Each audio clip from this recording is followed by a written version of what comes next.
Existen todo tipo de animes, los hay muy buenos, otros excelentes, otros malos y otros aún más malos. Pero en el video de hoy vamos a dedicarle unos minutos de nuestro tiempo a estos animes que tenían un futuro prometedor, ya sea por la premisa de su historia, por el diseño de sus personajes, por su animación o lo que sea, pero que con el paso de las temporadas o de los episodios cada vez se fueron haciendo más y más confusos o pesados, incluso de plano se fueron volviendo malos animes.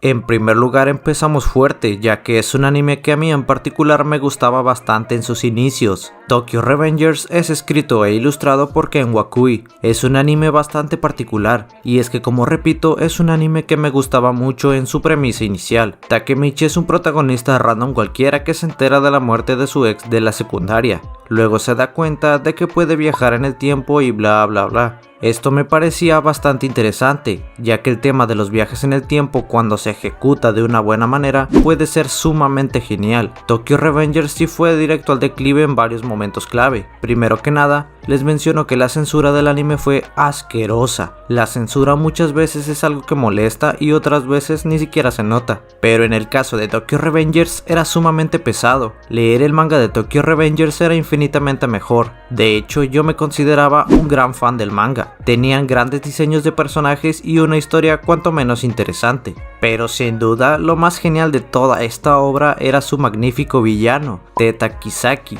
Kisaki era uno de esos villanos que llegaba a darme aires incluso de los villanos más grandes del mundo del anime. Villanos que aparte de estar sumamente rotos en sus universos eran grandes estrategas, se adelantan a los planes de los mismos protagonistas y sorprenden inclusive al espectador. Este tipo de villano es el que me parecía Kisaki. Takemichi podía viajar en el tiempo y todo lo que quiera, pero aún así Kisaki siempre lo vencía solo con su mente. A mi parecer, Tokyo Revengers empezó a ir en declive en el momento que decidieron matar a Kisaki de la forma más absurda posible. Me recordó a esas veces en las que los mangakas crean villanos tan pero tan buenos que luego entran en el problema de no saber cómo matarlos, pero yo considero que Kisaki habría sido un gran villano final en la obra. A partir de su muerte, Mikey fue el que captó el papel de antagonista, por decirlo de algún modo, ya que ni siquiera dejan clara su posición. Tokyo Revengers se sobrevaloró demasiado y el manga decepcionó a todos los fans, incluso los más fans de Tokyo Revengers como yo concuerdan que el arco actual del manga es una completa tontería y ridiculez. Debió haber terminado hace muchísimo tiempo y es por eso que tenía que estar en esta lista. Por cierto, no olvides suscribirte al canal si te gusta el contenido.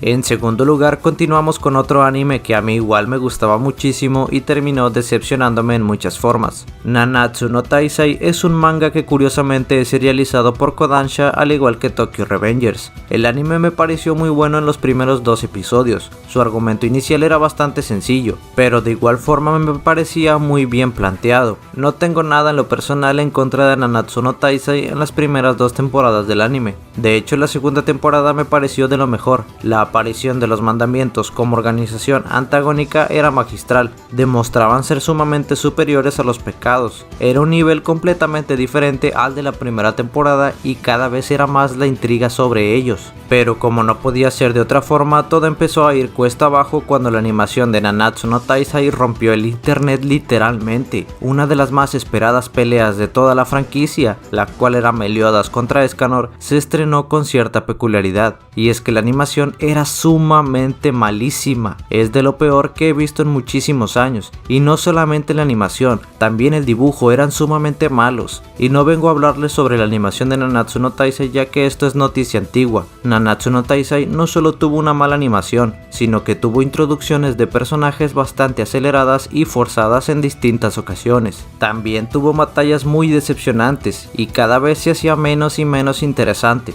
La magnífica segunda temporada se veía muy lejos de superar, o mínimo alcanzar, Personajes como Van son de lo mejorcito de la obra en general, pero otros personajes como Gil Thunder se fueron literalmente a lo más bajo. De ser de los mejores en las primeras temporadas, cayeron a lo más profundo. Descuidaron personajes que podían ser muy buenos, y lo eran, por introducir otros de una manera bastante forzada y con niveles estratosféricos, en comparación a los de las primeras temporadas, que aunque estos no eran tan fuertes, tenían una gran esencia e incluso llegaban a imponer más. Por todo esto y muchísimas más razones, Nanatsu no Taizai se encuentra en esta lista.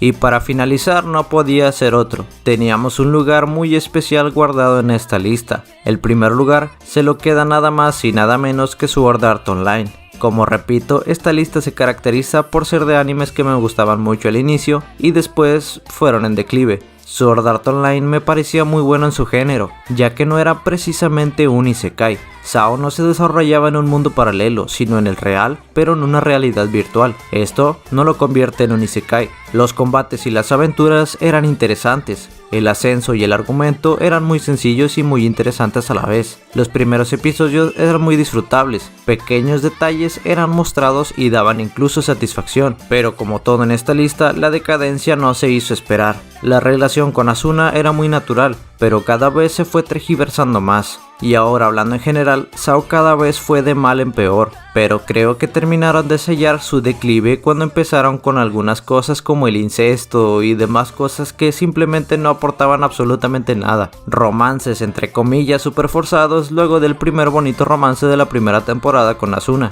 Intentaron romantizar absolutamente todo, por no decir que hacer harems cada 2x3. Y Kirito cada vez se fue haciendo un personaje más aburrido y con menos presencia. Esto creo que es sumamente indebatible, aunque seas muy fan de SAO, sinceramente creo que no puedes defender lo indefendible. Yo por ejemplo soy muy fan del anime de Bleach y se gana un lugar perfectamente en esta lista si lo pudiera poner, pero eso lo dejaremos para otro video para no hacerlo sumamente largo, pero perfectamente podría estar en esta lista, aunque sea una de mis obras favoritas. A lo que quiero llegar con esto es que por más fan que seas de cualquiera de estas obras, hay que reconocer los fallos terribles a la hora de sobreexplotar la trama, los personajes e incluso maneras forzadas de introducir cualquier tipo de elementos a la historia. Como conclusión, todos estos animes pudieron haber sido mucho más grandes y con muchísimo más éxito, muchísimo mejores en general, pero por X motivos no fue así. Si tú recuerdas algún otro, déjalo en los comentarios y dime qué opinas de esta lista. Recuerda suscribirte al canal si te gustó el video y dejar tu like para que YouTube nos recomiende.